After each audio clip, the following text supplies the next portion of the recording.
agar terjadi sebuah fitnah. Ucapan si A dia sampaikan kepada si B, ucapan si B dia sampaikan kepada A, akhirnya timbullah permusuhan, akhirnya timbullah rasa benci, akhirnya timbullah fitnah dan sebagainya. Assalamualaikum warahmatullahi wabarakatuh. Bismillah, alhamdulillah, wassalatu wassalamu ala rasulillah wa ala alihi wa sahbihi wa mawalah, amma ba'dah. Kali ini kita akan membahas mubtilatus shaum, yakni hal-hal yang dapat membatalkan puasa. Hiya kismani, kismun yubtilu thawabas shaum la shaum nafsahu. Jadi ada dua bagian. Pertama adalah yang dapat membatalkan pahala puasa, namun tidak membatalkan puasa itu sendiri. Maka fala yajibu alaihi al-qada. Kalau hal ini dia lakukan, maka dia tidak harus mengqadai, membayar daripada puasanya tersebut. Wa tusamma muhbitat. Hal ini dinamakan dengan muhbitat, yakni sesuatu yang bisa merusak, menghancurkan daripada pahala puasa. Jadi puasanya tidak batal, namun dia nggak dapat pahala. Ini diistilahkan dengan al-muhbitat. Kemudian bagian yang kedua adalah kismun yubtilu as-shauma wa kadzalika tsawab. Bagian yang kedua adalah dapat membatalkan puasa dan begitu juga dapat membatalkan terhadap pahalanya in kana bi ghairi udhrin, dengan catatan apabila hal ini dia lakukan tanpa ada udzur. Maka fajibu fihi al-qada. Apabila hal ini dia lakukan, maka dia wajib untuk mengqadainya. Kemudian waktu sama mufattirat, hal semacam ini dikatakan sebagai mufattirat, yakni dapat membatalkan terhadap puasa. Jadi ada dua bagian.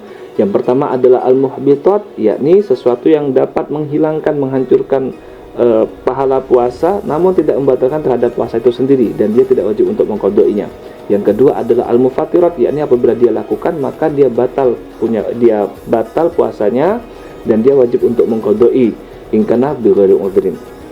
Al-qismul awal, bagian yang pertama, yakni al-muhbitat, wa hiya ma tubtilu thawabas shaum, yakni yang dapat membatalkan pahala puasa. Al-muhbitat itu, qala Rasulullah sallallahu alaihi wasallam, kam min shaimin laisa lahu min siyamihi ilal ju' wal 'atash. Kata Rasulullah sallallahu alaihi wasallam, betapa banyak orang yang berpuasa yang dia peroleh tidak lain tidak bukan hanyalah al-ju' wal 'atash, yang dia peroleh hanyalah lapar dan dahaga, nggak dapat apa-apa.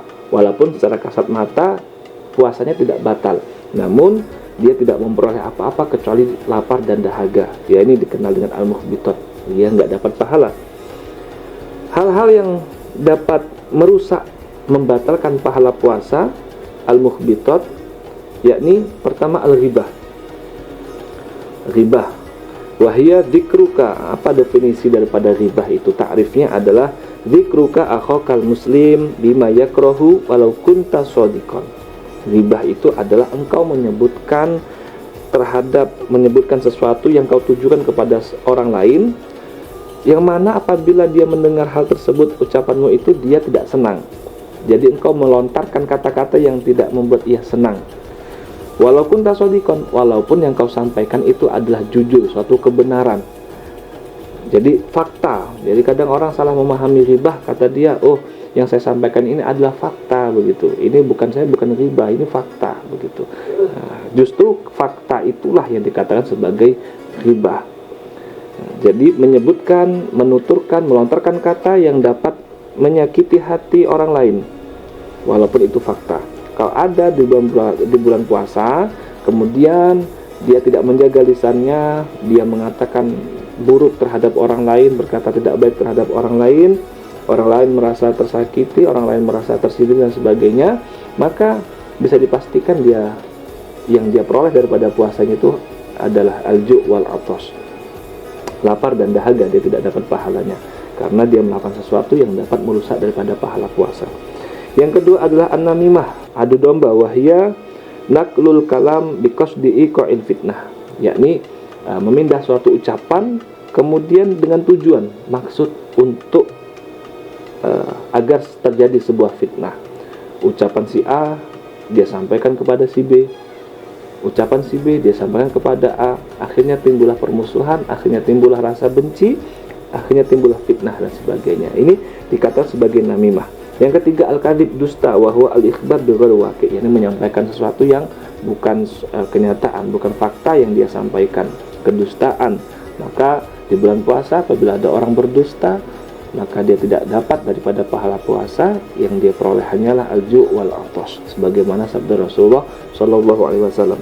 Yang keempat adalah an-nadhar lima yahrum, yakni memandang sesuatu yang diharamkan oleh Allah Subhanahu wa taala, au lima yahillu bisyahwah, atau dia memandang sesuatu yang halal. Jadi kalau yang haram sudah pasti, yang haram dilarang oleh syariat untuk dipandang, kok dia pandang di bulan Ramadan, maka ini hati-hati, waspada, dia tidak mendapatkan daripada pahala puasa. Memandang sesuatu yang haram, atau dia memandang lima yahillu namun bisyahwatin, memandang sesuatu yang halal namun dengan syahwat. Ai bi ayatal yaltadza bin nadhar, yakni dia merasakan menikmati daripada sebuah pandangan. Yang kelima adalah al-yaminu al-kadzibah, yakni sumpah palsu. Ai al-halif al-kadzib, sumpah dusta, tidak dia tepati. Yang keenam qaulu zur wal fuhsyu, ucapan-ucapan yang tidak baik, wal amal bihi, kemudian dia juga melakukan hal itu. Fil hadisi malam yada' qaula zur wal amal bihi falaysa lillahi hajatun fi ayyada'a ta'amahu wa syarabahu. Yang bagian kedua daripada mubtilatus saum, bagian kedua adalah al-mufattirat, yang dapat membatalkan puasa. Jadi memang bahasanya ini ada dua, ada tadi al-mukhbitat sama al-mufattirat. Nah, dua hal ini kalau kita jadikan satu, itu istilahnya adalah mubtilatus saum. Al-mubtilat ada dua, al-mukhbitat sama al-mufattirat. Yang kedua adalah al-mufattirat, wa hiya ma yubtilu aslas saum, yang dapat membatalkan terhadap puasa itu sendiri. Ada 8. Yang pertama ariddatu, murtad. Ada orang puasa kemudian dia murtad, entah murtad dengan qaul, dengan fi'lu, dengan keyakinan dan sebagainya, maka ini dapat membatalkan puasa. Wahiyya qat'ul islam biniyatin au qaulin au fi'lin walau kanat riddah lahdah wahidatan. Yang kedua yang dapat membatalkan puasa, yang dapat membatalkan aslas saum, adalah al-haid wan nifas wal wiladah. Haid, nifas, melahirkan, walau lahdatan minan nahar, walaupun sebentar. Haid sebentar di waktu siang, di waktu dia berpuasa kok keluar darah haid, maka batal dia punya puasa. Yang ketiga ada al-mufattirus salis al-junun walau lahdatan. Yang ketiga adalah gila, junun, gila, walaupun sebentar. Gila walaupun sebentar, junun, ini membatalkan puasa. Yang keempat adalah al-ighma wa sukru, mabuk, kemudian epilepsi. Dengan catatan dapat membatalkan epilepsi dan mabuk ini dapat membatalkan puasa dengan catatan idza amma jami'an nahar, kalau ini terjadi di seluruh hari, di seluruh waktu dia berpuasa. Wa amma idza afaqa walau lahdatan wahidatan, dan apabila kok misalnya di waktu seluruhnya itu ternyata ada beberapa menit dia ini sadar, yang misalnya epilepsi, dia sadar sebentar, dia sadar walau lahdatan wahidatan, maka soha somuhu, sah dia punya puasa, walaupun dia sadarnya cuma beberapa menit saja. Kemudian setelah itu dia dia kembali lagi ighma wasukru, namun sempat sadar, maka sah dia punya puasa. Wa al-mu'tamad 'inda Ramli, itu adalah pendapat yang mu'tamad menurut Imam Ar-Ramli. Menurut imam yang lain sebagai Imam Ibnu Hajar, yang dikatakan tidak sah, batal menurut Imam Ibnu Hajar. Kalau menurut Imam Ar-Ramli ya sah-sah saja dia punya puasa. Yang kelima adalah al-jima', idza jama'a amidan aliman bitahrim, yakni berhubungan suami istri kalau dia lakukan hal itu dengan sengaja, dia tahu akan keharaman tersebut apabila dia lakukan di bulan Ramadan, mukhtaron, tanpa ada sebuah paksaan, dia lakukan dengan kehendak hatinya, maka batalah shaumuhu, sudah dipastikan batal puasanya.